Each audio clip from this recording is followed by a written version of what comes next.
Srila Prabhupada ki jai. Sai Gaur Premanande. Om Namo Bhagavate Vasudevaya.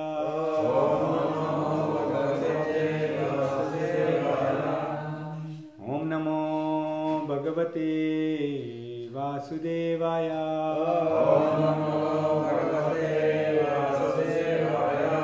Om Namo Bhagavate Vasudevaya.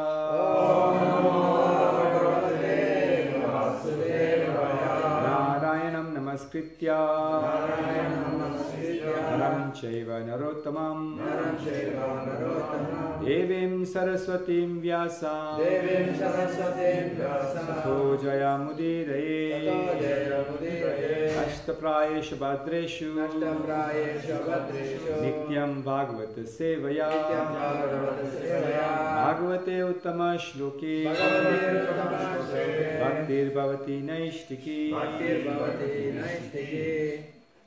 So we're reading from Srimad Bhagavatam, Canto 10, Chapter 1, entitled The Advent of Lord Krishna, the introduction. And I think we have verse 51 on the board. Yeah. Right? Yes? All right. So please repeat after me. Agner Yatha Daru Boyaga Yogaya Agner Yatha Daru Yoga Yogayo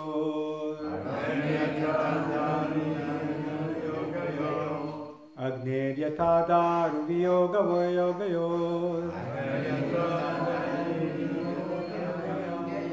Agner yatha daru viyoga yogayo. Idrashtato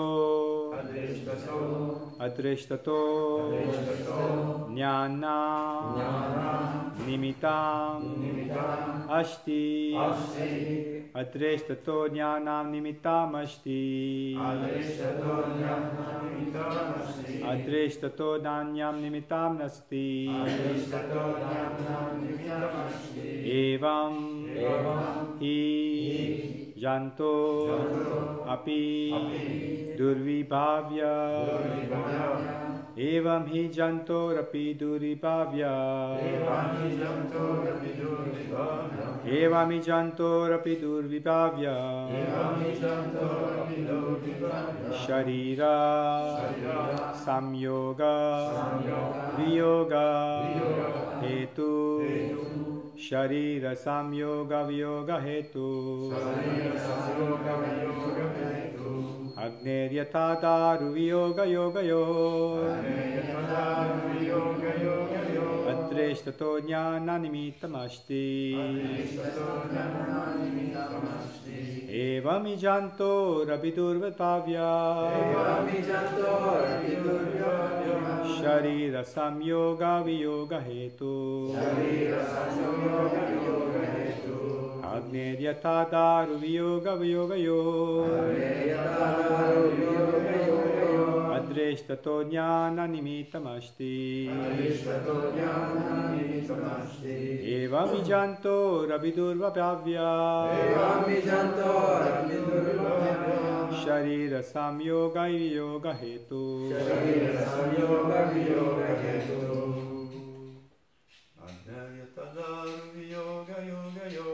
Agnyayatadaru viyoga yogayo Adrishtato jnana nimitam ashti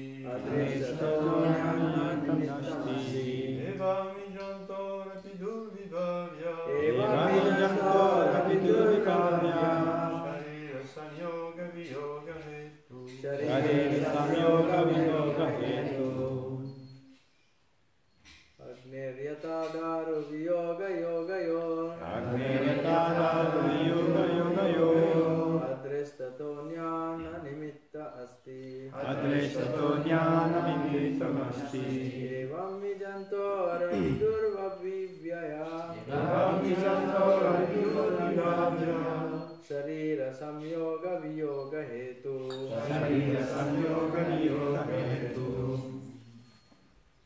Vaishnavis.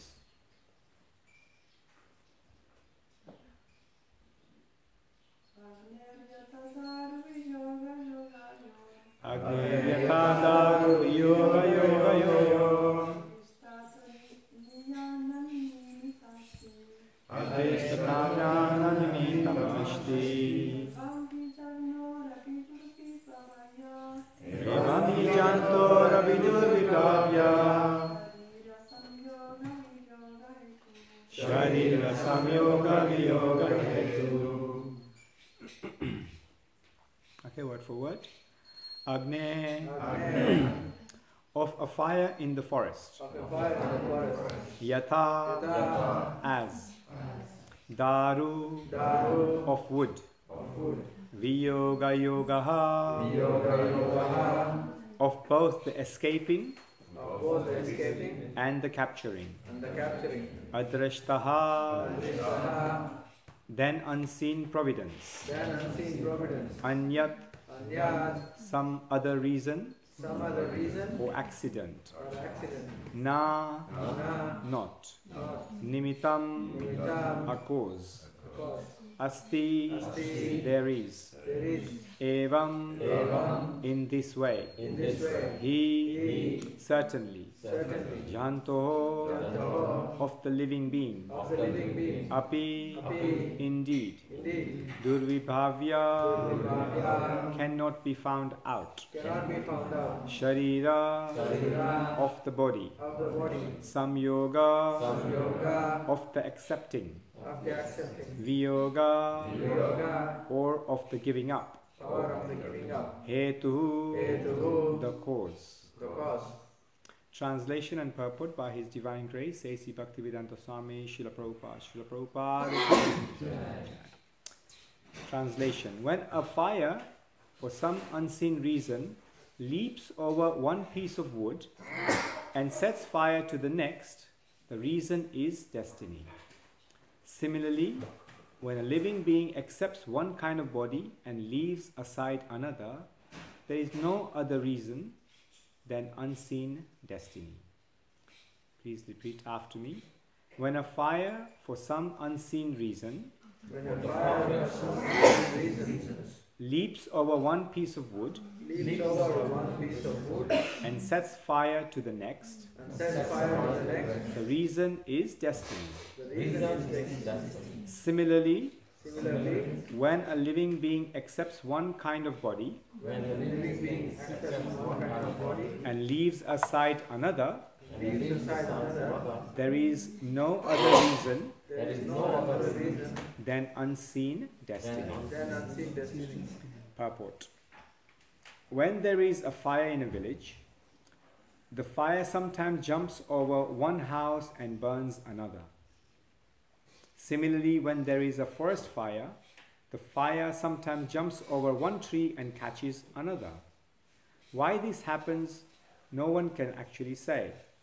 One may set forth some imaginary reason why the nearest tree or house did not catch fire, whereas a tree or house in a distant place did. But actually the reason is destiny. This reason also applies to the transmigration of the soul, by which a prime minister in one life may become a dog in the next. The work of unseen destiny cannot be ascertained by practical experimental knowledge, and therefore one must be satisfied by reasoning that everything is done by supreme providence. Srila Prabhupada ki. Om Jnanatimirandasya Jnananjana Shalakaya Chakshurunmilitam Jena Tasmai Shri Guruve Namaha Pancha Kalpatarubhyascha Kripa Sindhubhyevacha Patitanam Pavanebhyo Vaishnavebhyo Namo Namaha Namam Vishnu Padaya Krishna Prastaya Bhutale Srimate Bhakti Vedanta Swaminiti Namine Namaste Saraswati Deve Gauravani Pracharine Nirvisesha Shunyavadi Paschatya Deshatarine Jai Shri Krishna Chaitanya Prabhu Nityananda Shri Advaita Gadadara Shivasadi Gaur Bhaktavinda Hare Krishna Krishna Krishna Hare Hare Hare Rama Hare Hare Shri Prabhupada ki Jai.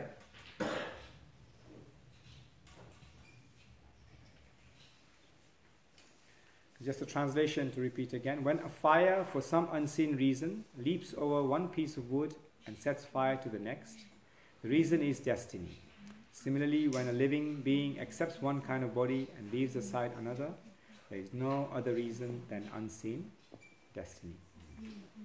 Hare Krishna. So thank you very much for allowing me to do this service. And I'd like to seek blessings of all the Vaishnavas assembled here, as well as I think watching online, and all the senior Vaishnavas here too, to keep me honest, and so I can speak of something value and beneficial, and collectively we can gain and understand some more about this wonderful Amala Puran, Srimad Bhagavatam. So we continue this theme of providence and destiny, as we heard in the wonderful class yesterday by His Grace Gopaswami Prabhu. Vasudevji really is believing that this act is orchestrated by providence or destiny. Is he really believing this? That's one of the key questions that we must ask. Is he really believing that this actually is happening to him and Mother Devaki because of providence or destiny? In other words, he's having an internal dialogue. that why is he and Mother Devaki already so much in the early on in their life suffering like this? Providence or destiny? So you see, Sri Chaitanya Bhagavat by Vrindavan Das Thakur, there's a nice text 183, and it is also repeated in Chaitanya Charitamrita. It says, Prabhu bale mata dukha bhave ki karena bhavitavya ye ache se kandiva kamena. It says, the Lord said, "O mother," now this is when Lord Chaitanya is traveling to Jagannath Puri. He says, "O mother, why are you feeling so sad? Who can check what is destined to happen?" This is the Supreme Personality of Godhead speaking to his mother. This is when Lord Chaitanya is actually leaving Jagannath Puri, or he wants to leave Jagannath Puri. But Mother Sachi is saying, no, stay here. Stay here that, so you can preach here, and also we can associate together. So by their own desires, the word bhavatya means sure to happen, inevitable, prescribed, fortune, providence, unforeseen destiny, writing on one's forehead, or the arrangement of providence. This is bhavitavya. So there are many words like this related to destiny.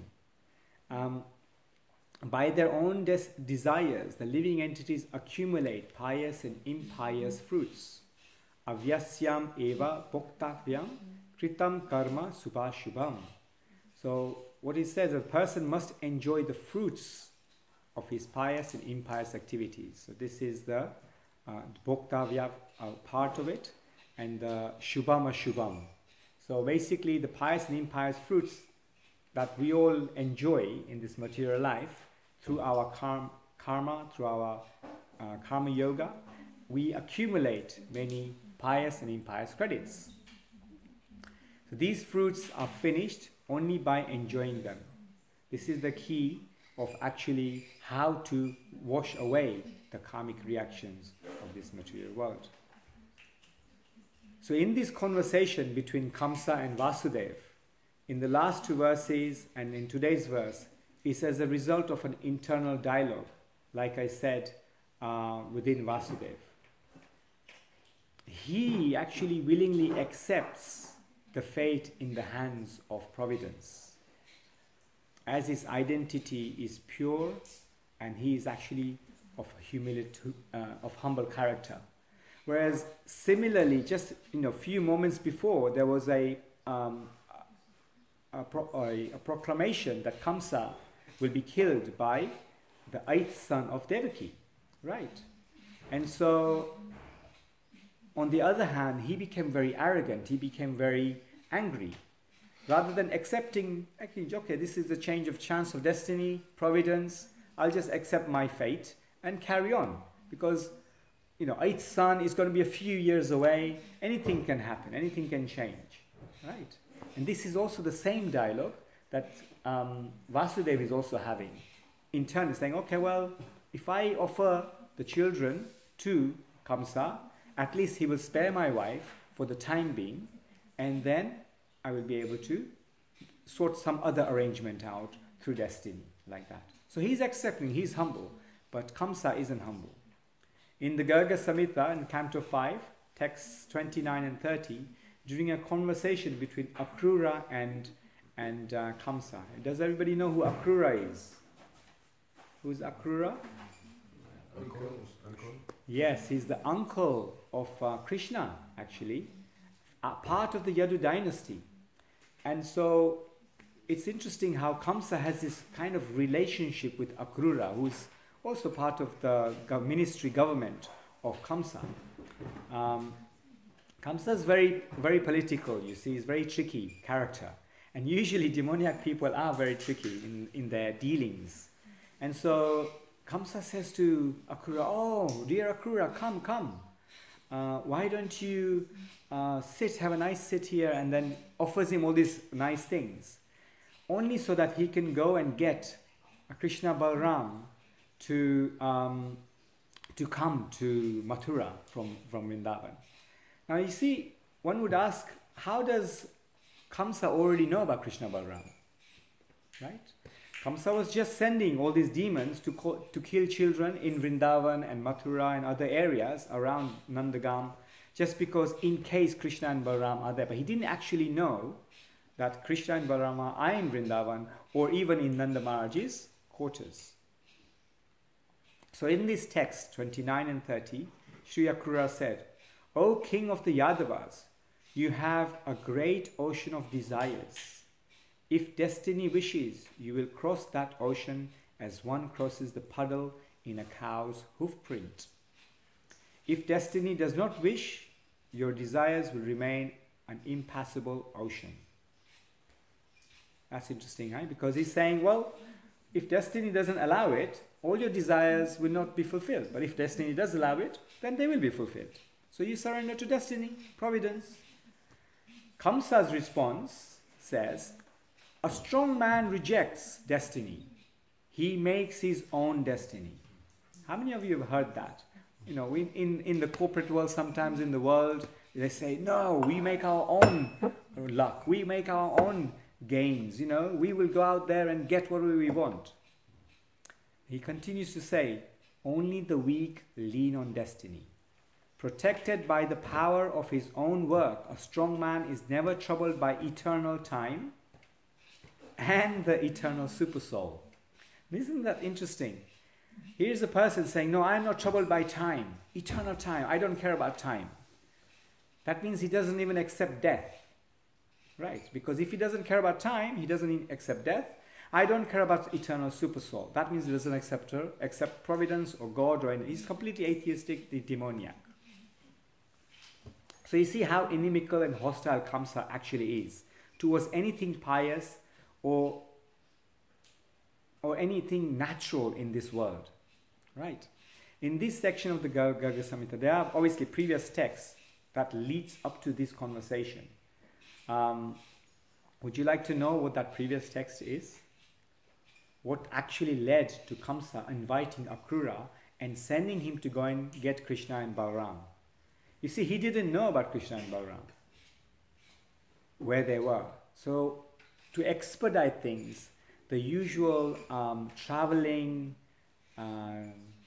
troublemaker, I should say, sometimes, Narada Muni, who's a traveling troublemaker? Narada Muni, right? He comes along and he actually expedites things because he wants Kamsa to be killed. The whole purpose of the Lord coming is so that he can kill the demoniac natures and re-establish what? Dharma. Yes, re-establish Dharma. So there's a conversation. Narada Muni comes to Kamsa's kingdom. Kamsa recognizes, oh, Narada Muni has come. He kind of trusts Narada Muni. And so he says, oh, did you not know that Krishna and Balaram have already taken birth in Nanda Maharaj's house in Vrindavan? At this time, Kamsa gets very, very angry. He says, yes, Akrura actually didn't tell you. Not Akrura, sorry, Vasudeva didn't tell you. He tricked you. Balaram is actually born of Rohini, and the girl that you saw was not Vasudeva's born girl. It was actually Devaki's. Sorry, Yashoda's. And so therefore, the switch had already happened, and Krishna is now in Vrindavan, and so is Balaram. And all the demons that you've been sending, they've been killed by Krishna and Balaram, like that. And so therefore, at this point, Kamsa's got really, really angry. And so much angry that he started saying, he starts speaking his mind. I'm going to kill that Vasudeva for lying to me. Now remember, when the final child was born, right? Child was born. It was actually the Durga form of the Lord, the Shakti. Kamsa became very, very agitated and remorseful towards Devaki and Vasudeva. So he gave them a nice house, and he was repentant. But now hearing this, he instructs his soldiers to go and kill them. The Narada Muni says, why are you killing them? Krishna and Balaram is your enemy, not Devaki and Vasudeva. So he imprisons them again. Not only that, he says, my father is also, with them. So he starts imprisoning him also. He says, I'm going to kill my father. I'm going to kill, after killing Krishna and Balaram, I'm going to kill the Yadu dynasty. I'm going to kill Ugrasen, all these people. And I'm going to annihilate the Yadu dynasty. And all my friends, Shishupal and everyone is going to be with me, including that Shakuni is also my friend. So you see, he's now accumulating friends. He's saying, oh, I've got all these wonderful friends that will actually help me in killing and doing all these atrocities. So we go back to today's verse and purport. Vasudeva is actually taking a big risk, isn't he? By actually interacting with a demoniac-natured Kamsa like this. He can be flipped in very moment, like a schizophrenic. In this world, in today's world, a schizophrenic would be sectioned in hospital and given lots of drugs so that they can be pacified. No? Kamsa was worse than that. He was not only a schizophrenic, he was actually very, very demoniac and was unfortunately ruling this region. And so to spare the life of Devaki, Vasudeva takes a big risk. And he promises to give all the sons born of Devaki to Kamsa. Now, because Vasudeva was of an exceptional character, he knew how to obviously deal diplomatically with Kamsa, but also with intelligence, that we can actually then save the Yadu dynasty, and obviously let Krishna do his bidding. So about taking risks, His Holiness Swayam Bhagavan Keshav Maharaj, who actually arrives here soon, has written a book called Book Bhagavad. Has anybody seen or heard of this called Book Bhagavad? Yeah, thank you. In chapter 4, page 117, he has a section about taking risks. We should take risks, and he's called, and he recites this amazing personality. Now, anybody know chapter 4 of, canto 4 of Srimad Bhagavatam? What is it about? What's Prithu Maharaj, yes, and Dhruva Maharaj. Right, Prithu Maharaj and Dhruva Maharaj. Both of these personalities were big risk takers. They actually, especially Dhruva Maharaj, Keshav Maharaj recalls in his book, and he recites this special pastime from Chaitanya Mangal by Lochanan Das Thakur, describes how various demigods, fearful of losing their position, came to tempt Dhruva Maharaj away from his arduous practice. Now, everybody knows the pastime of Dhruva Maharaj, right? It's a very common pastime, original pastime, where Dhruva Maharaj was insulted by his stepmother. And so his real mother actually advised him to go into the forest and do tapasya and please Vishnu, so that he can get the benediction of getting a kingdom bigger than his grandfather. His grandfather was who? Lord Brahma. Lord Brahma was his grandfather. So therefore, he wanted a kingdom bigger than Lord Brahma, which is, Lord Brahma has got the biggest kingdom, right? He's got a kingdom which is the topmost in the material world. And this boy was only, how old was he when he did this tapasya? 5 years old, yes, 5 years old. Just a little bit older than Sangeeta, and just like this young man over here. How old are you, son? 11, wow. 7. Just as 2 years younger than you was Dhruva Maharaj. Dhruva Maharaj did this whole tapasya, this whole penance, standing on one leg, not eating, all of these things. The demigods became so worried. And so they were fearful in losing their position, because when somebody does lots of tapasya, that means they get the power of the demigods. So then, what did the demigods start to do? They start distracting him. They try and distract him. They start saying to him, oh, one demigod shouted, Dhruva, you have come here to die. Another told him, Dhruva, your father's dead. And another one told him, a poisonous snake is coming to bite and kill you. Another one said to him, oh, your mother's died. I mean, all these things are distracting techniques to just break his tapasya and his concentration. Another one says, oh, look, there's a raging fire appearing in the forest, approaching you, you'll be burned to death.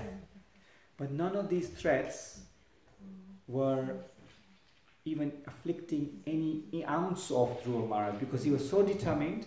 He was taking a risk in order to please who? Who was he trying to please? Vishnu, Krishna, yes. His determination is known throughout history. These are the character traits of distinguished saints. They push the barriers of comfort zone,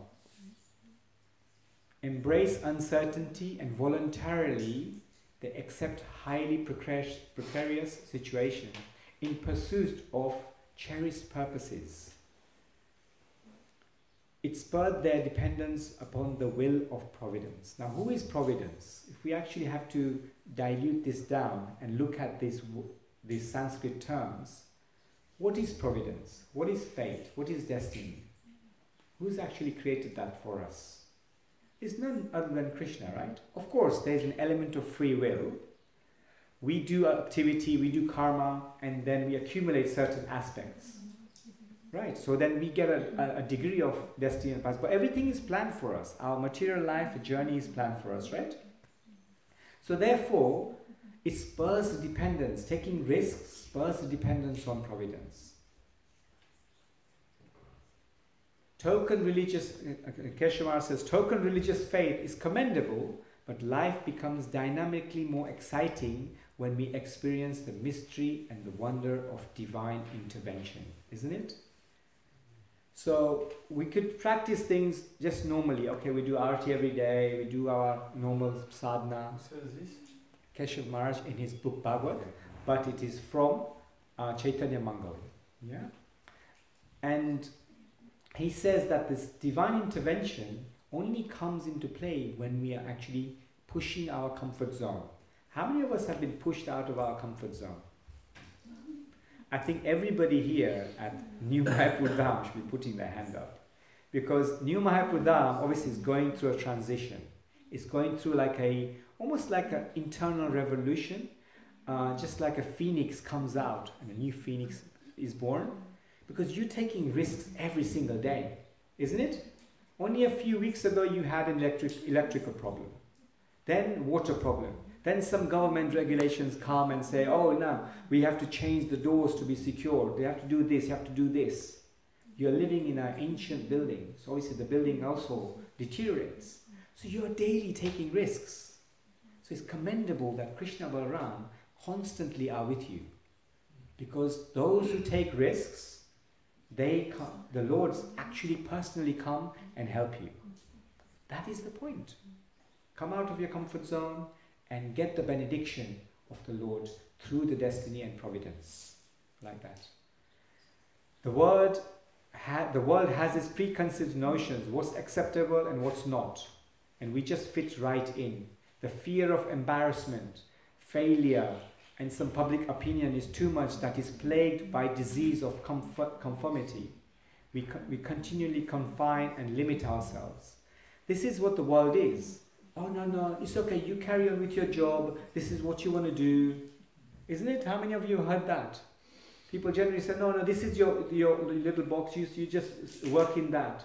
The education system, maths, English, science. When I was growing up, in a typical Hindu Gujarati family, oh yes, you'll be a doctor, or you'll be a dentist, or you'll be an engineer, right? Instantly when you're born, it's like you're put in some sort of a box.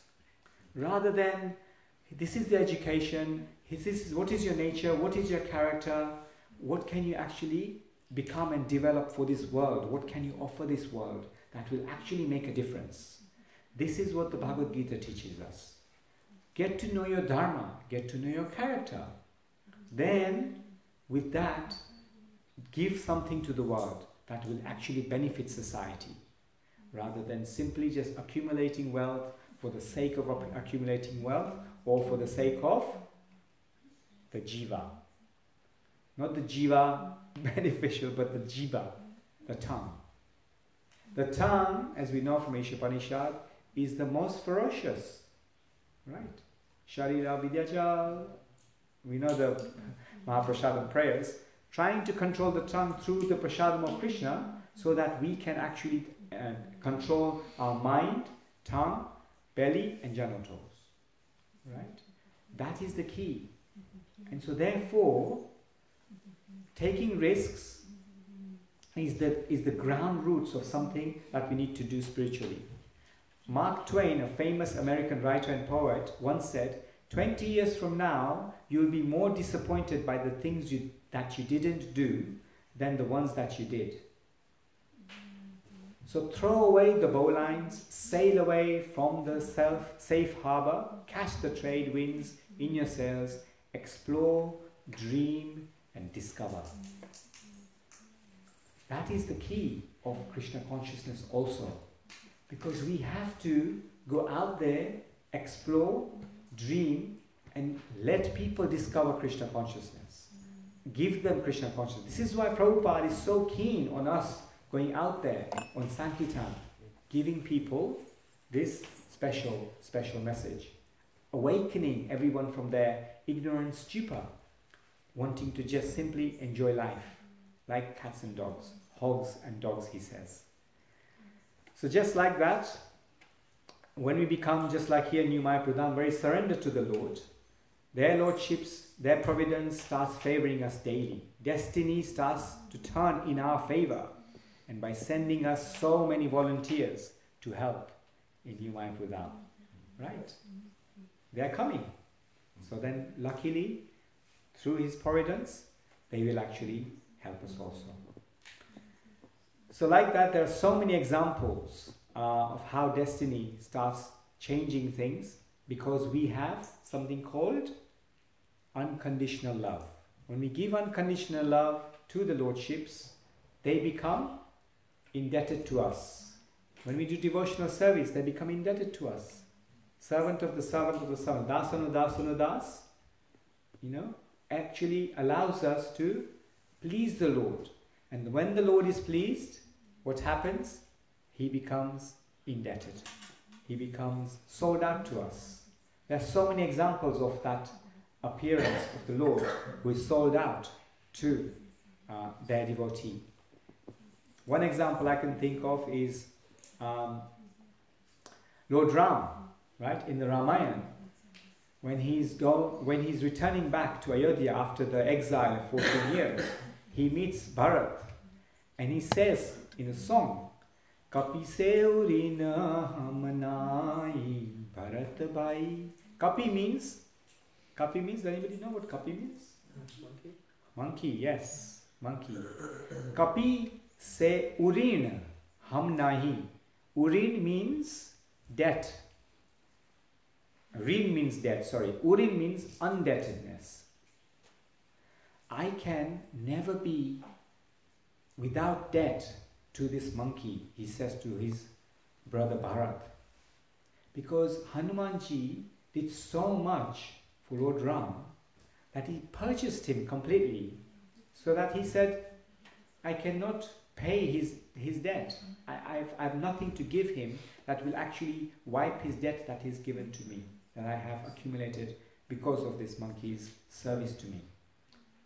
And that's how he actually, Lord Hanuman, gets so many benedictions from Mother Sita that he will always be the servant of Lord Ram, like that. And there's it reminds me of one little pastime. I'm conscious of the time. I've got quite a lot still to do. Okay, I'll carry on actually. I won't go through the pastime next time maybe. So like that, there are so many ways in actually alter the course of destiny. In the revealed scriptures, there are some examples of how we can actually do that. How can we actually alter the course of destiny? How can we change our course on this material world to a different path? How can we do that? What are the examples? I'm going to open up and ask devotees. What are the examples? How can we change somebody's life? What can we do to alter their path? Yes. When we start choosing what we are going to do, and because the choice that we done is because of not our satisfaction, if not the satisfaction of Krishna. Yes, very good. So then, devotional service, when we're doing something, when putting Krishna in the center, starts to change our destiny. Because Krishna takes control. He then says, okay, this devotee is now serving me. Let me pull him closer to me. Very good. Yes, devotional service is one. Yes. What else? This is all part of the devotional service, all everything. So I'll give you one example. So, in the scriptures it is said, clapping hands in Kirtan. What are these lines? Do we know what these lines are in our hands? They are the lines of destiny. When we clap our hands in Kirtan, when we dance, the final lines actually change to better our destiny. Because we are clapping and dancing for the Lord. Yeah, if we're clapping for Michael Jackson or Tina Turner or whoever the latest boy band or girl band is, I don't know whether the destiny is going to change sort of for your betterment or for your worse. I don't know. But if you're clapping for Kirtan, destiny changes. So like that, what other things can we do, are we doing already that changes the destiny of people at large? I heard someone say, one devotee said that when you get initiated, the course of your lines on your arms change. There you go. If you get initiated, you get plugged into the parampara mains power socket, the main supply of parampara, the lines automatically change. Yes, Prabhu? When we go on Harinam. Yes, when you go on Harinam, tick. Harinam Sankirtan Yajna Ki. Harinam Sankirtan does exactly that. It changes the destiny of the world. It changes the destiny of the world. Every living entity in this world gets benefited through Harinam. Isn't it? Right? So this is the destiny of the world. You're changing the destiny of the world. We have 10,000 years of this Gauranga Mahaprabhu's golden age. The world has to change, because if destiny has to change for the 10,000 years, we've got to do the work now. For the building work now, the foundation now, so it can sustain the yajna for 10,000 years. After that, that's up to the Lord. After that. What else? Book distribution. Book distribution, yes. Sankirtan, yes. Prasadam distribution. Food for life. Food for life, exactly. Exactly. Bringing people to New Mayapur. Bringing people to New Mayapur Dham. Yes, New Mayapur Dham visitors ki. Yeah. Jai. Just let's get us ourselves on a tourist board, and everybody will just come by the busload like they do in Radhadesh. Yes, exactly, exactly. What else? To maintain a restaurant in Tour, Gopal. We have a restaurant in Tour, Gopal. Okay, to maintain the restaurant for book distribution as well as prasadam distribution, and to generate some Lakshmi so that we can serve the Lord even better. Yes. Preaching, guiding, teaching. Preaching, guiding, teaching, education. Education at the grassroots at the age of the 7-year-old boy and younger is key. Luckily in the UK we have these Avanti schools. There are about 13 Avanti schools now. 13 Avanti schools which are government funded. Faith schools that we have actually teach the Krishna consciousness movement. No, there's 13. Yes, Ben Prabhu. Cow protection. Absolutely cow protection. The vegan world is so much prominent now. Vegetarianism, veganism, cow protection has to be a very key part of this world.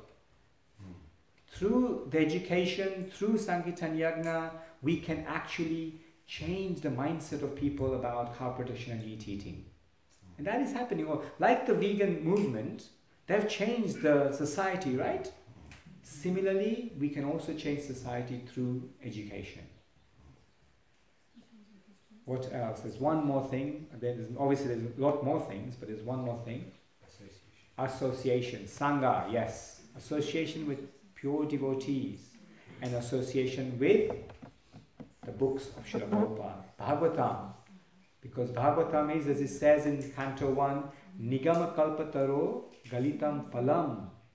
Right? It is Nigama. It is the topmost literature that you can associate with. Even when you don't have any personality with you, even if you're just reading it, you get benefit. Your destiny in your hands and your destiny in your foreheads, because destiny, the word also written on your forehead. These lines on your forehead is also your destiny lines. They all change. So, association of devotees. Yes, Prabhu. You also have Padayatra, Padayatra, Hadayatra, Hadayatra, Puri, festivals, festivals, yes. Moving temples, center, all that. Beautiful. Deities. Yes, absolutely, like Rath Yatra. Deities is important for the people, it's brand new for them. Very good. Because they don't know nothing, beads and Buddhist, Muslim, Christian, they are astonished at seeing all gorgeous and Yes. it's new for Yes. the West. For Indian people, background doesn't astonish them so much, but for the rest of the world, it's a brand new item Concept. of religious life, the deities, offering, puja, all that. It's brand new. Yes. Deity worship, though it was actually ordained in the previous age, it is still very much relevant. This is why Prabhupada, at the age of 5, he created a Rath cart. He asked for his dad for Rath cart, for Rath Yatra. Why Jagannath and why not Krishna Balaram or Krishna on the Rath cart to take out? Anybody know? Why Lord Jagannath has to go out amongst the people? Because it is said in the scriptures that Lord Jagannath is actually more merciful to the Mlechas and the Chandalas and the very, very fallen, the meat eaters and so on. Even in Jagannath Puri, people who actually still eat fish, even today. And so Lord Jagannath is so much merciful to everyone. That's why he comes out, to see the people, to see all the jivas, because ultimately he wants everybody back. He loves us more than we love him. And that is the key. We have to develop that love for him. Without that, it's impossible to actually get out of this cycle of birth and death, which is what he says about the last part. Transmigration, it says in the purport, right? We have to get out of this cycle of birth and death, change our destiny, so that we're not doing dehinos minyata dehe constantly, lifetime after lifetime. Yes, Prabhu? Yes, japa, meditation, connecting with the Lord, purifying our heart through japa and meditation, then that also changes our destiny. In fact, japa is the first thing that removes all the lower qualities. To get to the platform of following the 4 regulatory principles, we start with japa. As soon as we start with japa, then the lower qualities goes.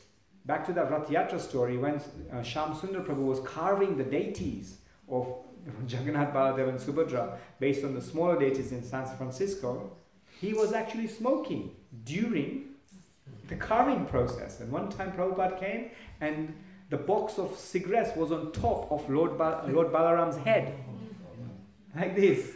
And so Prabhupada comes in, he uses his cane and flicks over the cigarette, and he says to Shyam Sundar, "Nice deities, very nice. But why are you letting this one little cigarette come between you and Krishna?" And that was very deep impression on Shyam Sundar. And from that moment on, he threw the cigarettes away. In fact, I met Shyam Sundar Prabhu just a month ago. In the manor, he came to the manor, and he was, the third book of his Chasing Rhino series is out. So he was out there, he was preaching on that. It's a wonderful book. And out of some reason, he actually saw that the School of Bhakti did the drama on the Juhu story here, last time we were here. And he saw that. He was saying it was a wonderful drama. He was laughing, tears was coming from his eyes. And so I was quite pleased that he was actually watching it and able to see that. So in summary, if you want to stop this transmigration of the soul from so many bodies, more and more bodies, then we have to take this rare opportunity of this human form of life and surrender Just give this one life. Prabhupada said, one life. Small, tiny one life. It's not even a full life. Like, I came into this the process only a few 7, 8 years ago.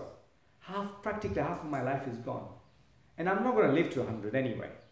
So then I'm not even offering a full life. At most a third of a life. Right? Just give whatever you can. It's a rare opportunity of this human form of life. Very, very rare. So let's do devotional service, become surrendered, and be the best servant of the Lord so that we can go back home, back to Godhead. So in summary, we've covered how living entities accumulate pious and impious fruits by doing karma and using their free will, thus get bound by their inevitable destiny. Vasudeva's humility versus Kamsa's arrogance, we covered that. How saintly personalities take risks, get closer to the Lord, and how we learned about Dhruva Maharaj, and how by doing unconditional devotional service to the Lord, we actually purchase Him and we become indebted to, He becomes indebted to us, and how by lots of activities we can change our destiny. Right? So I'd like to end there, end the class, and there is of course so much more to say on this purport because it's such a vast topic. But I'd like to now take some reflections from you, some questions, clarifications, corrections also. Thank you very much for giving me the opportunity. Okay, Ben, Prabhu. In terms of free will. Free will, yeah. Do we have limited free will or do we have complete free will? Do we have limited free will or complete free will? What do we devotees think? Do we have limited free will or do we have complete free will? It's limited. What do you think, Ben? I think limited. Limited, yeah? Why do you think that? Because there are some things you can't do. Exactly. The material body in itself, it's an encagement. We all have our own limitations, right? We have abilities and not so many abilities. Krishna has all the opulences. We don't have even a few of those, right? So of course we're limited. But we are free to do whatever we like. Even in the Bhagavad Gita, after instructing Arjuna, Krishna says, I've told you everything, now you do what you want to do. Isn't it? Like that. Any more? Any questions? Any clarifications? Yes, Prabhu. So, in Bhagavatam and all scriptures, he says that as the Kali Yuga progress, the destiny is already written. Correct. Right? That it's going to get worse and worse. And we're seeing that it's getting worse and worse.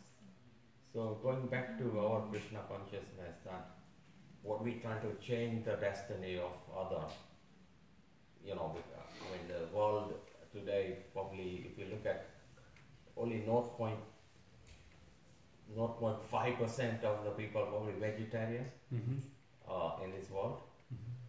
Most majority are eating meat and creating so much sin in terms of eating cows and whatever. Sure. So how we with our our project or our movement change that destiny vastly, because from the Bhagavatam and from the Chaitanya Charitamrita we know that only 10,000 years left for that to happen. Okay. So I mean this is open to anything, but there's always a question that with that thing you discussed today at deeply. The list of items and changing destinies. There's lot to be done. Sure. So sure. There is a lot to be done. That's definitely for sure. So the question is quite open, quite potent in the sense that, okay, it is preordained, predestined that Kali Yuga will last for 432,000 years, of which we've only had just over 5,000, etc. And then it's going to degrade over time. But we are lucky that we have had Chaitanya Mahaprabhu come and Srila Prabhupada come in this Manvantara. That means there is a golden age, golden opportunity to perfect our life in this 10,000 year period and go back home, back to Godhead. That is the changing of the destiny. The world is going to end anyway. It's part of the cycle. It comes and goes. There's no taking away from that. Time is time. Eternal time is time. That's going to go. And things are going to get worse because Kali, it's his time. He has to play out his role.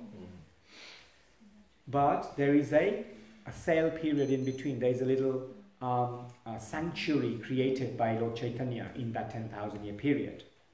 In that sanctuary period, get as many jivas out of here as possible, and perfect, so that they can perfect their lives. Come out of the cycle of birth and death completely. Otherwise, next manvanta, next cycle and birth, continues. We are doing everything that we can in order to perfect lives of all these people in that period. That's all we can do. We cannot change the ultimate destiny. Right? Yes, Prabhu. Yes, it may seem very ambitious or utopian that we, little human beings or Hare Krishna, can change the destiny of the world. But it is, it comes from, we are servants of a superior power. It's not only our enemies. I like to remember this verse of Brahma Samhita confirms this, Yastu Indago Pamatavena Savasva Karma, ending with Karma Nimita Nidati Kintusha Bhakti Bhaja Govinda Purusha. Karma you cannot change from, it goes to Indra, it goes to Indra Gopal at this point. But when one we engage, as you said, in pure devotional service, then Karma Nimidati, the Lord will change or even take away. So we are servants of a higher power, and therefore we are not utopian. We have realistic hope, and even guarantee that our little Hare Krishna chanting has already done big change of destiny. Yes. In France, people don't. Many vegan in France, and people are not allowed to smoke in the bars. It's unimaginable 50 years ago. Yes. So what has been done in 50 years is extraordinary in the world today. Yes. Yoga, reincarnation, vegan, ecology, like that. Yes. This is a change of destiny. Yes. Very much so. Hopefully. Imagine if Prabhupada hadn't come, what would the situation of the world would be like? Yes. It would be a terrible disaster, no? Third world, yes. Destroy everything, exactly. Yes, one devotee said from Russia, there's a story, he was before serving within the KGB, so he was aware of what's going on. At the time of the Cold War, that's when Prabhupada, came, and he said that just when there was the leader of Russia was about to push the red button for nuclear weapon, with the story of it, there was something with the baby cochon, etc. Like that. This is, practically the day when Prabhupada set his foot in America, and nothing happened. But it was really almost was going to happen. Prabhupada changed the destiny, actually. That's immense, eh? Prabhupada putting foot in US actually stopped the nuclear war. Yes. Look at that. Phenomenal. Last question. I'm conscious of the time. It's already 9 o'clock. Yeah. Hi. Hare Krishna. Great class, really inspiring. Destiny, at one point I used to think that I can control my destiny and set the path. Or just like Kamsa, huh? Yeah, at one point, definitely. And but now it seems like to me, and I love your input, is that we have this greater destiny, almost like a map, but we have choices, like conscious choices. Correct. Yeah, that we can, let's say it's this big, but we can just play within the small part of the map, the bottom level, if we don't take risks and come out of our comfort zone. So it almost makes me think like Prabhupada, for example, when he left Vrindavan and came to the West. Correct. He had this map of 50 years that's been created while we're here in this room. And if he just made a few different choices and to stay in his comfort zone, he wouldn't have unlocked the different levels and layers and opened the doors and the keys supported by Krishna Yeah. do that. But yeah, I just wanted to know your thoughts on that, what I just said, and how to explain it to someone like me, a previous version of me. You know, because there's a lot of people out there who believe, I think especially as a masculine energy, you know, when you're younger, if you're just, it feels like sometimes this lone wolf mentality, you're taught to survive, me against the world, these kind of things we say when we're younger, and you know, when you say where's the destiny, it seems quite fluffy, you know, to explain to someone, because it feels like, I've heard people say, I probably even said when I was younger, to say that, this is someone who's not taking control of their life. You know, they're not leading their life, they're just submitting. But then there is a dance between, because some people in the spiritual world and Krishna consciousness also, they want to take risks and they do have a bigger destiny. But we all play safe in some way. I do, you do, we all do in some way. It's a constant daily choice. Isn't it? Very nice, thank you. There's basically two parts what I can take from the question. One is about the taking risk part, and the other is about the preaching part. You know, preaching to karma is preaching to the youth, especially this day and age. I'll take obviously questions from all the seniors also in a minute, or response from all the seniors, so just add a few bits.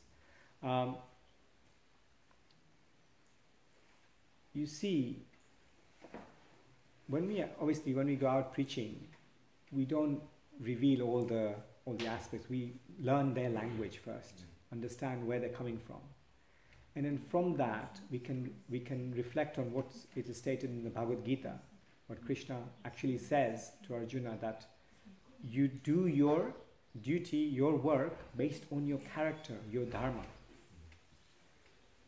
The dharma actually, if we are within our dharma, if we're doing activities within our dharma for the betterment of service rather than betterment of service of our stomach, the service is serving the society, that is far more fulfilling and will automatically give the results that the belly and the mind is actually wanting. All the wealth, all the knowledge, all of these comforts, that will automatically come.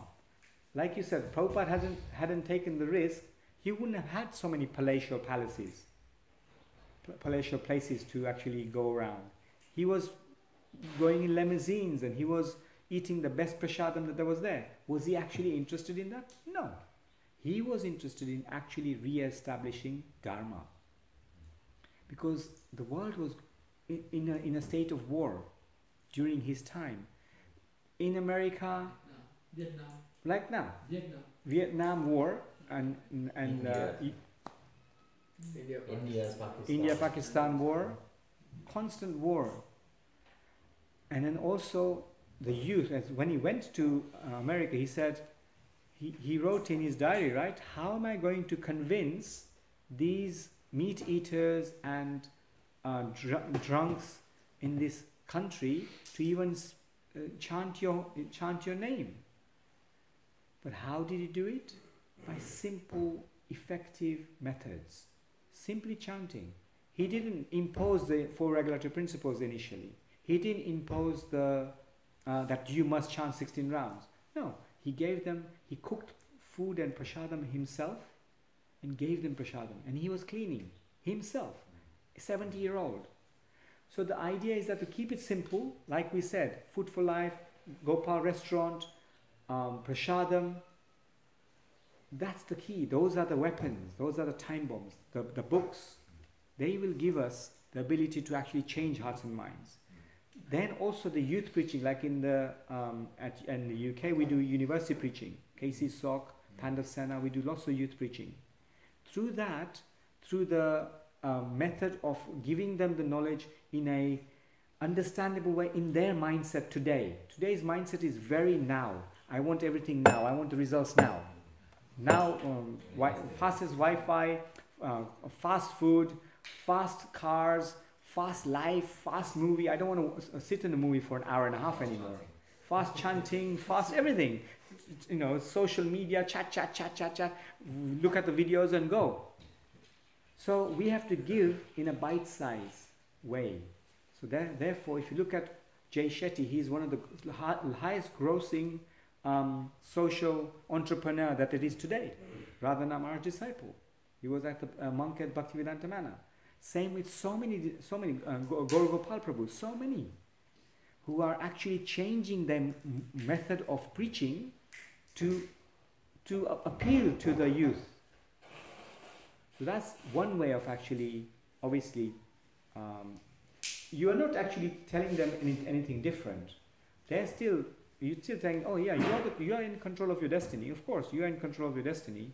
But ultimately, let them come to the idea, hang on a minute, I'm not in control of my destiny.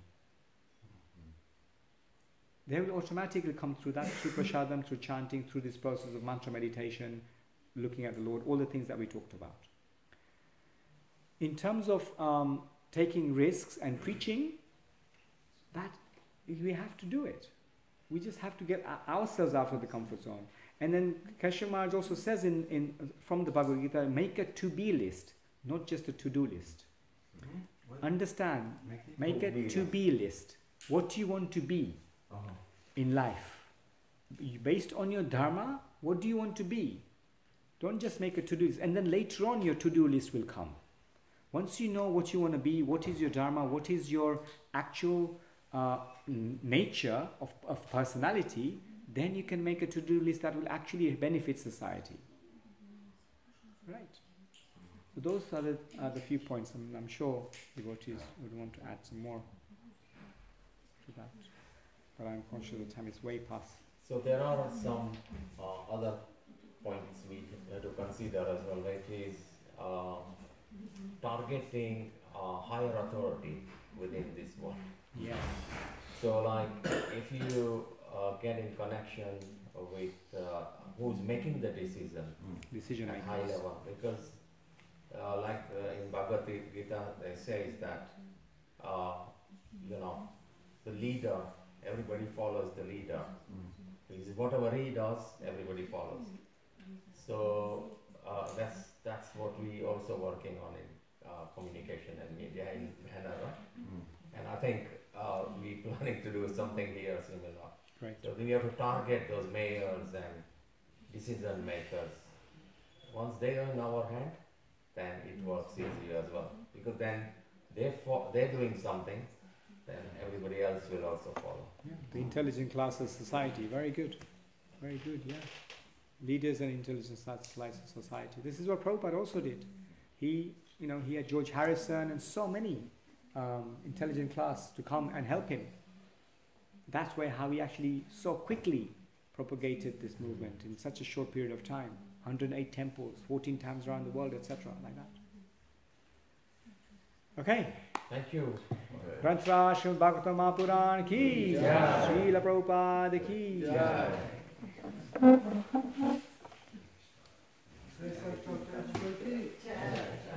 Pura Bhaktavinda ki jai.